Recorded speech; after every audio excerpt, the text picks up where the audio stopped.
We start with a graph, and we need two things to run DFS: a stack and a set of visited nodes. Now, let's translate this process into code.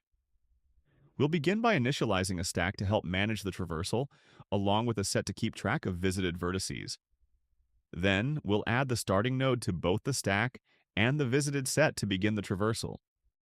From node 1, we proceed to node 2, as it is the first unvisited child of node 1. To continue the traversal, we look at the node currently on top of the stack and search for its first unvisited child. We accomplish this by iterating over all of its adjacent nodes using a for loop and checking whether each has already been visited. When we encounter the first unvisited child, we add it to both the stack and the visited set.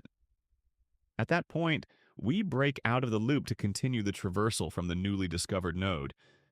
Finally, let's handle the edge cases.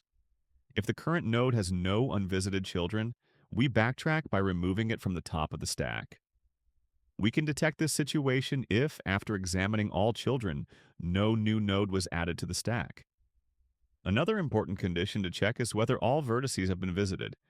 This occurs when the size of the visited set equals the total number of vertices in the graph.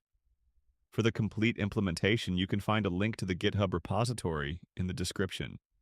Thank you for watching, and see you in the next algorithm lesson.